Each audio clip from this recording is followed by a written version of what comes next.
Il y a une chose que l'idiot ne sait pas faire, se taire. Il parle quand il devrait écouter. Il s'affiche quand il devrait s'effacer. Il rit trop fort. Il commande trop vite. Il prend trop de place. Il s'imagine intelligent, alors qu'il n'est que bruyant. Et ce n'est pas ça le plus grave. Non, le vrai drame, c'est qu'il ne sait même pas qu'il est idiot. Il vit dans une bulle, une illusion. Un monde où chaque opinion qu'il a mérite une ovation. Un monde où la nuance est une faiblesse et où le silence est une défaite. Et pourtant, le masque tombe toujours. Il y a des signes, des gestes, des détails qui ne trompent pas. Machiavel les connaissait. Il les observait avec une froideur chirurgicale. Pour lui, l'idiot n'était pas juste naïf, il était dangereux. Car dans un monde où le pouvoir est une guerre d'intelligence, la stupidité devient une trahison silencieuse. Aujourd'hui, je vais te révéler les 10 traits visibles et les 5 vérités invisibles qui trahissent un homme stupide. Pas pour l'humilier, mais pour t'éveiller. Parce que parfois l'idiot, ce n'est pas celui que tu crois. Parfois, il se cache dans ton reflet. L'idiot est sûr de lui, trop sûr, toujours. Il parle avec autorité, mais sans profondeur. Il affirme, il tranche, il juge, sans jamais douter. Parce que douter, c'est reconnaître qu'on ne sait pas. Et ça, pour lui, c'est impensable. Alors il parle, fort, il répète ce qu'il a entendu, il pense qu'il sait, mais il ne pense pas. Là où l'homme lucide doute, l'idiot conclut. Machiavel le disait, les esprits les plus faibles ont les certitudes les plus brillantes. Et cette certitude est dangereuse. Elle rassure les paresseux, elle séduit les masses, mais elle ne repose sur rien. Rien sauf le vide. L'idiot ne cherche pas la vérité, il cherche la victoire. Chaque conversation devient un ring. Il ne veut pas comprendre, il veut triompher. Même s'il faut mentir, même s'il faut détourner, même s'il faut déformer. Il ne supporte pas de perdre, il ne supporte pas d'avoir tort. Alors quand il est en difficulté, il crie, il détourne, il attaque, il se victimise. Il ne débat pas pour apprendre, il débat pour dominer. Et ce besoin de toujours gagner est en réalité une peur. La peur d'être vu pour ce qu'il est, fragile, vide, tremblant derrière son masque de certitude. L'idiot ne lit pas les autres. Il projette. Il imagine que tout le monde pense comme lui. Il confond son ressenti avec la réalité. Il parle quand il devrait écouter. Il insiste quand il faudrait se retirer. Il sourit à ceux qui creusent sa tombe et se méfie de ceux qui veulent le protéger. Il ne sent pas les tensions, il ne comprend pas les silences. Et cela fait de lui une proie, un pion, un outil entre les mains de ceux qui, eux, savent lire. Un mot, un ton, un regard, et le voilà qui explose. L'idiot est esclave de ses émotions. Il croit ressentir fort cet être sincère. Mais ce n'est pas la sincérité, c'est le chaos. Il confond colère et courage, indignation et justice, sensibilité et vérité. Mais celui qui ne peut pas se contenir ne pourra jamais se diriger. Il croit affirmer sa puissance, mais il expose juste sa faiblesse. L'idiot ne veut pas être, il veut paraître. Il veut qu'on le voie, qu'on l'admire, qu'on l'applaudisse. Il soigne sa façade, mais à l'intérieur, c'est le vide. Il confond visibilité et valeur, influence et intelligence. Mais l'intelligence ne crie pas, elle ne s'exhibe pas. Elle rayonne dans la cohérence, la profondeur, le silence. L'idiot ne supporte pas le miroir. Il fuit tout ce qui le confronte à lui-même. Il préfère les flatteurs aux véritables alliés, ceux qui lui disent ce qu'il veut entendre, pas ce qu'il a besoin de savoir. Mais un homme incapable d'entendre la vérité est déjà en train de s'effondrer. Car le silence qu'on lui laisse n'est pas un respect, c'est un abandon. L'idiot tombe et recommence, encore et encore. Il trébuche, et ne comprend jamais pourquoi. Il blâme les autres, le destin, les circonstances. Jamais lui-même. Il ne tire aucune sagesse de l'échec, parce que reconnaître ses erreurs, ce serait admettre qu'il n'est pas parfait, et son ego ne le supporte pas. L'idiot s'ennuie vite. Il veut des idées simples, des réponses rapides, des jugements tranchés. La lenteur de la pensée l'irrite. La complexité l'angoisse. Il lit les titres, jamais les livres. Il parle d'idées qu'il n'a jamais examinées. Il survole, toujours, parce que creuser, ce serait découvrir son vide. L'idiot pense avec la foule. Il adopte les opinions populaires, non parce qu'il les comprend, mais parce qu'elles sont majoritaires. Il a peur d'être seul, peur d'être marginal. Alors, il se fond. Mais la vérité n'est pas là où il y a du monde. Elle est là où quelqu'un ose encore penser. L'idiot n'a pas d'existence intérieure. Il vit dans le regard d'autrui. Chaque mot, chaque geste, chaque choix est filtré par une seule question. Que vont-ils penser de moi ? Il est en représentation constante.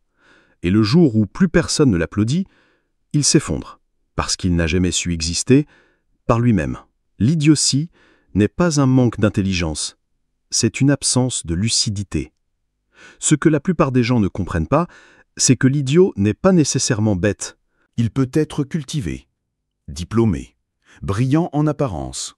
Il peut réciter des livres, citer des auteurs, maîtriser un sujet. Mais malgré tout ça, il reste aveugle.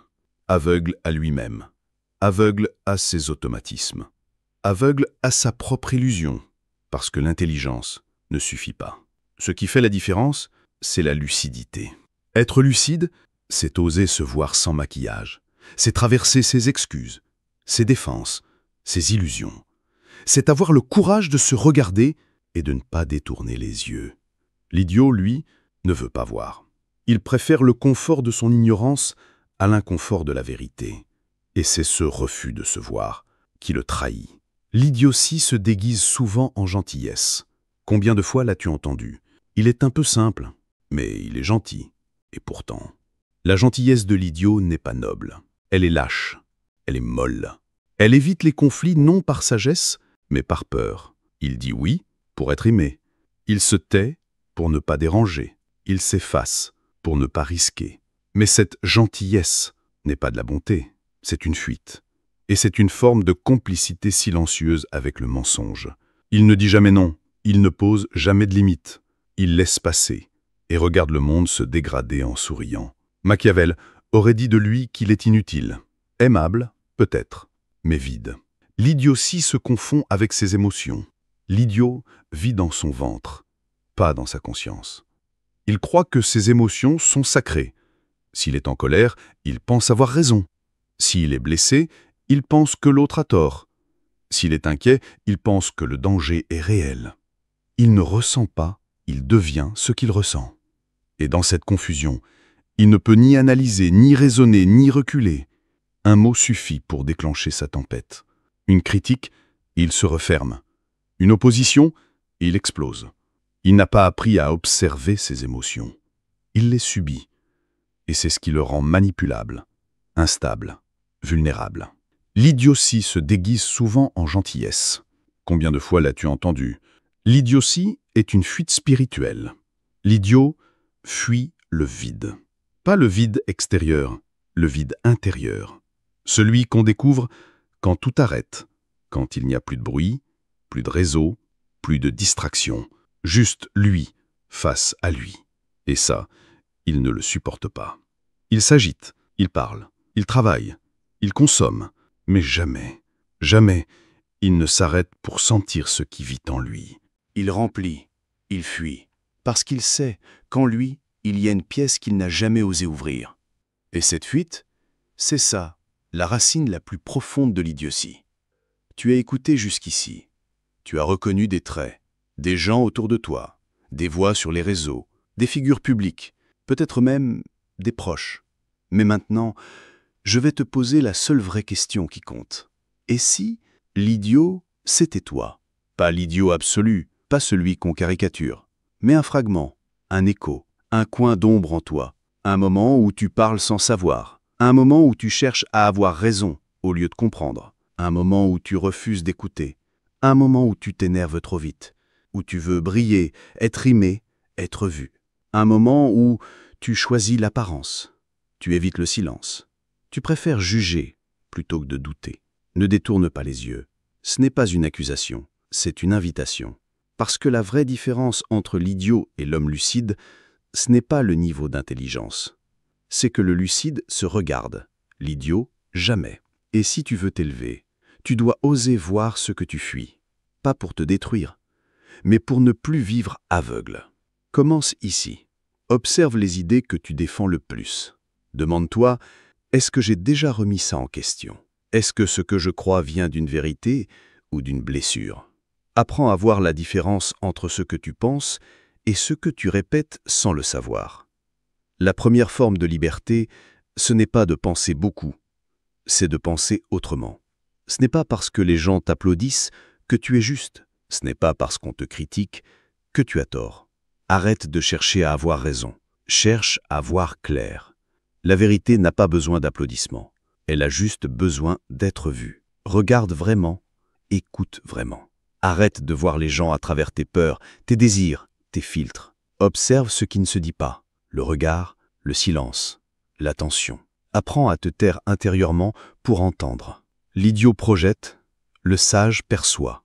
Tu n'es pas ta colère, tu n'es pas ton angoisse, tu n'es pas ta jalousie. Ce sont des vagues, pas l'océan. Apprends à respirer, à attendre, à observer ce que tu ressens sans te laisser posséder. Tu deviens fort non pas quand tu ne ressens plus, mais quand tu n'es plus esclave de ce que tu ressens. Quand quelque chose te blesse, ne réponds pas tout de suite. Retiens-toi, respire, creuse. Demande-toi, qu'est-ce que ça vient toucher en moi? Qu'est-ce que ça révèle? L'idiot réagit. Le sage attend. Ne cherche pas des réponses rapides, cherche des vérités profondes. Arrête de penser comme la foule. Même si tu es seul, pense. Même si on te critique, pense. Même si c'est inconfortable, pense. Tu n'as pas besoin d'avoir raison avec tout le monde. Tu as besoin d'être en paix avec ta conscience. Le plus difficile, arrête-toi. Coupe le bruit, ferme les écrans, assieds-toi et reste avec toi. Laisse les vraies questions monter. Qui suis-je? Pourquoi j'agis comme ça? Qu'est-ce que je fuis? Ce silence, tu l'as fui toute ta vie. Mais c'est lui qui peut te sauver. Ce n'est pas le vide qui te détruit, c'est la peur de l'habiter. Tu sais maintenant ce que l'idiot trahit. Ce n'est pas son manque de savoir, ni son ignorance.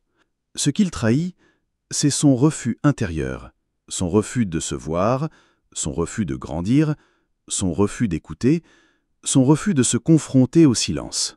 L'idiot parle, mais ne s'entend jamais. Il agit, mais ne comprend jamais. Il brille, mais ne devient jamais. Et toi? Toi qui es encore là, toi qui écoutes encore, toi qui sens que ce que tu viens d'entendre te touche quelque part. Qu'est-ce que tu vas faire maintenant? Parce que la lucidité sans transformation, ce n'est qu'une autre forme d'aveuglement. Tu n'as pas besoin d'être parfait. Tu as besoin d'être présent. Présent à tes mots, présent à tes jugements, présent à ton ego. Retiens ceci. L'idiot cherche à convaincre. Le sage cherche à se comprendre. L'idiot se disperse. Le sage s'ancre. L'idiot réagit. Le sage regarde. Dis-moi en commentaire, quel est selon toi le trait le plus dangereux de l'idiotie? Celui que tu as reconnu chez les autres, ou peut-être en toi? Abonne-toi, like si ce message t'a parlé. Et surtout, partage cette vidéo à quelqu'un qui a besoin d'ouvrir les yeux. Mais ouvre-les d'abord en toi. Tu as vu ce qu'est l'idiotie. Tu as senti ce qu'elle détruit. Tu as peut-être même reconnu sa présence en toi. C'est là que commence la vraie transformation. Pas quand on juge les autres, mais quand on ose se regarder vraiment. Parce que l'idiot, ce n'est pas l'autre, c'est une possibilité en chacun de nous. Un archétype latent, un réflexe primitif, un ego blessé qui prend le volant quand la conscience s'endort. Et si tu veux ne pas devenir l'idiot, tu dois apprendre à le voir en toi quand il se réveille, quand tu veux parler pour briller, quand tu refuses de perdre, quand tu fuis la critique, quand tu suis la foule. L'idiot n'est pas un ennemi extérieur. Il est une partie de toi qui attend que tu t'endormes. Alors reste éveillé, reste observateur, reste lucide. Chaque fois que tu veux avoir raison à tout prix, regarde-toi. Chaque fois que tu veux être aimé plus que tu ne veux être vrai, regarde-toi. Et choisis encore et encore. Pas pour être parfait, mais pour ne pas t'abandonner. Quand une critique te heurte, résiste à l'envie de te défendre. Respire, écoute. Cherche la part de vérité derrière la blessure. Quand tu ne sais pas, dis-le. Ne mens pas. Ne compense pas. Sois nu avec toi-même. Sois nu devant la vie. Parce que ce doute-là est un signe de conscience vivante. Tu n'es pas ton idiotie. Tu es la conscience qui peut l'avoir. Tu n'es pas ton besoin de briller. Tu es la lumière qui peut s'éteindre pour mieux voir dans l'ombre. Tu n'es pas ton ego. Tu es celui qui peut le désarmer avec douceur. Et cette conscience, cette lucidité, tu viens de la réveiller. Maintenant, ne la rendors plus, parce que ce monde a besoin de lucides. Pas de juges, pas de moralistes, pas de donneurs de leçons. Des hommes et des femmes lucides.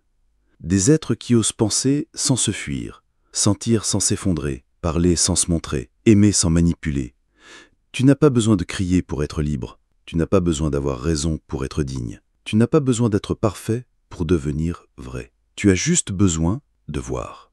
Et d'oser rester éveillé. Tu sais maintenant. Et tu ne peux plus faire semblant. Tu sais ce qu'est l'idiot. Tu sais comment il parle. Tu sais comment il pense. Tu sais ce qu'il évite. Mais surtout, tu sais comment ne pas devenir lui. Alors, fais ce choix, chaque jour. Et toi, quel est le moment où tu sens l'idiot en toi? Le moment où il revient. Le moment où il tente de te faire parler, crier, fuir, briller. Dis-le en commentaire. Partage cette vérité à quelqu'un qui cherche encore dans le bruit ce qu'on ne trouve qu'en silence. Le monde aujourd'hui est saturé de paroles, de commentaires, d'opinions, de réponses, mais très peu de silence. Et pourtant, c'est dans le silence que l'on voit clair. C'est dans le silence que l'on entend ce que l'idiot fuit. Parce que ce monde n'a pas besoin d'un héros. Il a besoin de gens lucides, des êtres humains qui choisissent la profondeur, la cohérence, la lenteur, le vrai. Et si tu es arrivé jusqu'ici, tu es de ceux-là, tu as vu clair, tu as compris. Mais maintenant, tu dois redescendre. Redescendre dans le monde, dans le quotidien, dans les discussions banales, dans les réseaux, les jugements, les jeux de pouvoir, dans les tensions, les distractions, les émotions. Et là, tu vas devoir résister sans t'opposer. Tu vas devoir marcher sans te faire happer. Parce que la vraie lucidité, ce n'est pas d'y fuir le monde, c'est d'y marcher sans s'y dissoudre. L'idiot est partout, l'illusion est constante, et la fatigue revient vite. Mais tu n'as pas à tout affronter, tu n'as pas à tout corriger, tu n'es pas là pour éduquer le monde entier, tu es là pour te rappeler, pour rester centré, pour devenir un repère calme dans le chaos, un être qui pense quand les autres réagissent, qui observe quand les autres s'épuisent, qui écoute quand les autres crient. Et si on allait encore plus loin? Et si l'idiot que tu combats en toi n'était pas ton ennemi? Et s'il était juste la partie blessée de toi qui a eu peur? Celle qui a voulu briller pour ne pas être oubliée? Celle qui a crié pour ne pas s'effondrer? Celle qui a voulu avoir raison parce qu'elle avait peur d'avoir été invisible trop longtemps? Tu vois, l'idiot en toi n'est pas malveillant. Il est juste inconscient, aveuglé, isolé. Et c'est là que commence la compassion lucide. Ce n'est pas une excuse, ce n'est pas un relâchement, c'est un élargissement de conscience. Parce que tu ne peux pas te transformer contre une partie de toi. Tu dois la prendre dans tes bras, lui dire « Je te vois, je ne te laisserai plus prendre le volant, mais je t'écoute. » L'humilité, ce n'est pas de s'écraser, c'est de se reconnaître en entier, sans tricher, sans violence. Voilà, tu sais, tu as vu, tu as traversé. Maintenant, tu n'as plus besoin de retenir de phrases, ni d'argumenter, ni de prouver quoi que ce soit. Tu as juste besoin de vivre autrement, de regarder plus longtemps, de parler plus lentement, d'écouter sans préparer ta réponse, de ressentir sans te noyer, de faire moins, mais mieux, de répondre moins vite, mais plus juste. Ce que tu es devenu ne se verra pas tout de suite, mais ça changera tout.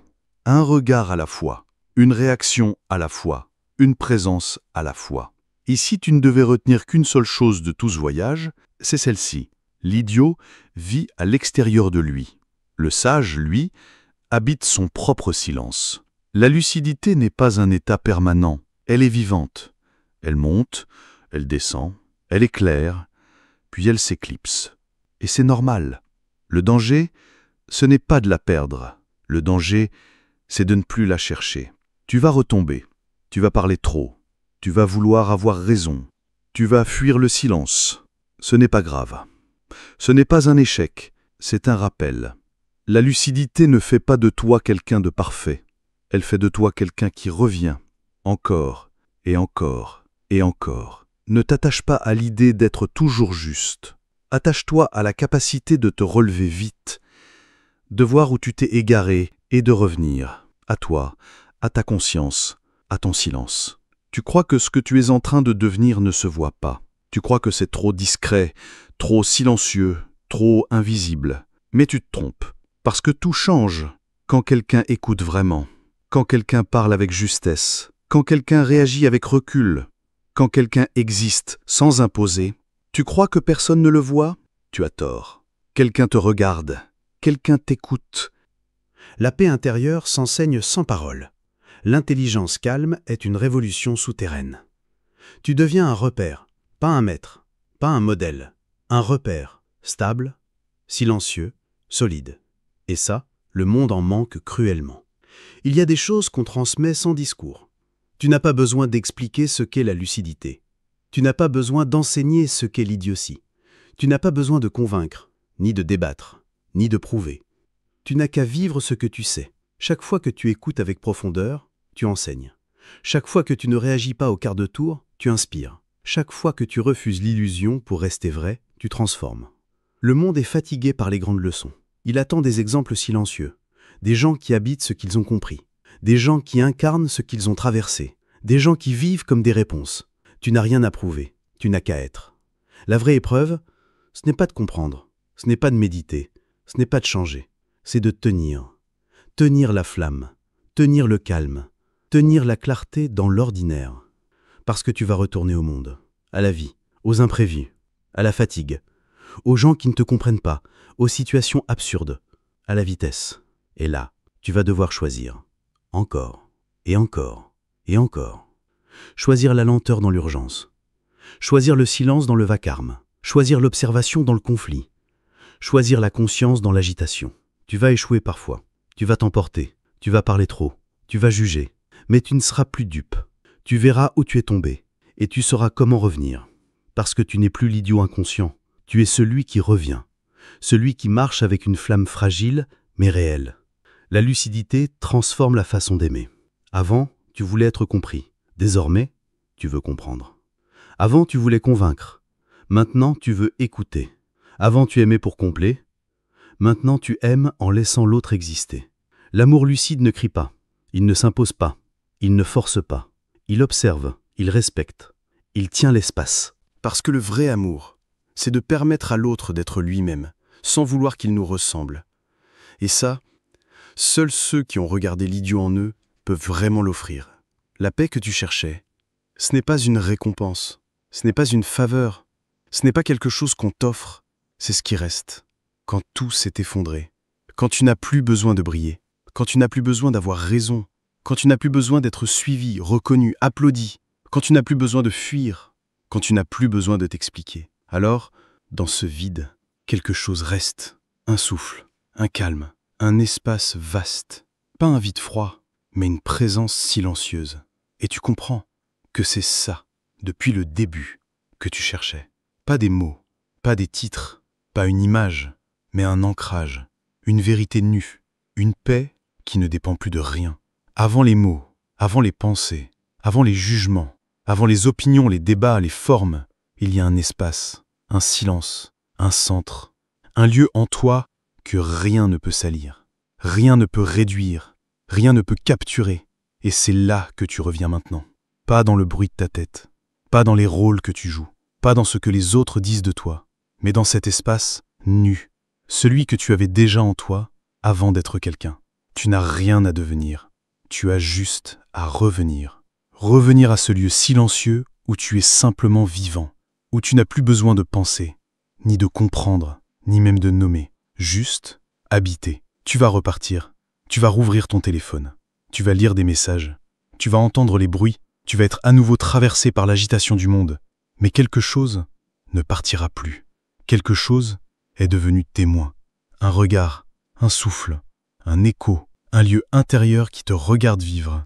Tu ne perdras plus totalement le fil, parce que tu sais maintenant qu'il y a un fil, un axe, une vérité, une lumière discrète que rien ne pourra t'enlever. Même quand tu doutes, même quand tu retombes, même quand tu oublies, tu n'oublieras plus que tu avais su. Et cette mémoire est une graine. Elle grandira, elle attendra, elle nourrira ta prochaine clarté. Il n'y a pas de fin. Il n'y a jamais eu de début d'ailleurs. Juste une prise de conscience. Un retour, un réveil. Et ce que tu viens de vivre ici, ce n'est pas un contenu. Mais non, c'est un commencement, parce que tu n'es plus tout à fait le même. Ton regard est plus lent, tes mots seront plus choisis, tes silences seront habités. Et donc, le monde a changé. Pas parce qu'il est devenu plus facile, mais parce que toi, tu es devenu plus vaste.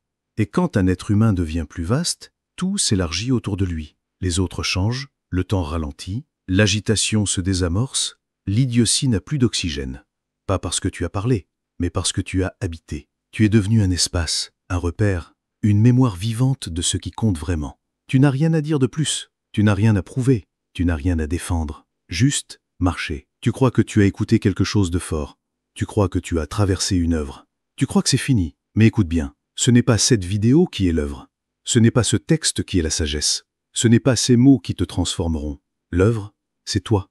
C'est ta manière de te réveiller demain. C'est ta manière de répondre quand on te provoque. C'est ta manière de regarder quelqu'un sans le juger. C'est ta manière de t'écouter quand tu sens l'idiotie vouloir revenir. C'est là, dans ta chair, dans ton souffle, dans ton corps, dans tes gestes. Ce que tu as entendu ne vaut rien si tu ne le vis pas. Mais si tu le vis, tu n'as plus besoin de l'entendre. L'œuvre a quitté l'écran. Elle a trouvé un abri en toi. Plan simple. Une personne referme un livre, un autre ferme les yeux, un autre rit doucement, seul. La voix devient intime, presque intérieure. Tu vas oublier certaines phrases. Tu vas mélanger les idées. Tu vas peut-être même douter d'avoir vraiment changé. Mais souviens-toi de ceci. Tu ne te reverras plus comme avant, même dans tes retours en arrière, même dans tes moments d'oubli. Tu sentiras qu'il y a autre chose en toi, un ancrage, une mémoire, un niveau plus profond qui observe, même quand le reste chute. Et cette partie-là, elle ne te quittera plus, parce qu'elle s'est réveillée, elle a vu, elle sait.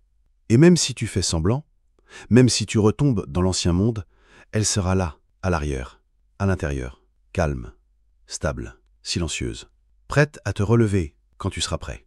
Tu n'es pas un sage, tu n'es pas un maître, tu n'as rien à prouver, tu n'as aucun rôle à jouer, mais tu es porteur, porteur de ce que tu as vu, porteur de ce que tu as traversé, porteur de cette lucidité douce, discrète, invisible. Tu n'as pas besoin de la partager, tu n'as pas besoin de l'expliquer, tu n'as pas besoin de la diffuser, mais tu dois l'honorer, par ta manière de marcher, par ta manière de réagir, par ta manière de ne pas céder à ce que tu sais être faux. Tu es maintenant, sans diplôme, sans fanfare, sans titre, un passeur. Un être humain qui a vu, et qui ne peut plus ne pas voir. Tu n'es pas au-dessus, tu n'es pas meilleur, mais tu es réveillé. Et dans un monde qui s'endort, un seul être éveillé peut changer l'atmosphère d'une pièce. Tu es maintenant un gardien, pas d'un savoir, d'une présence. Et ça, personne ne pourra jamais te l'enlever. Le vrai pouvoir n'est pas de parler fort, c'est d'être si silencieux que les autres s'écoutent enfin eux-mêmes. Le vrai courage n'est pas de convaincre les autres, c'est de se regarder sans filtre.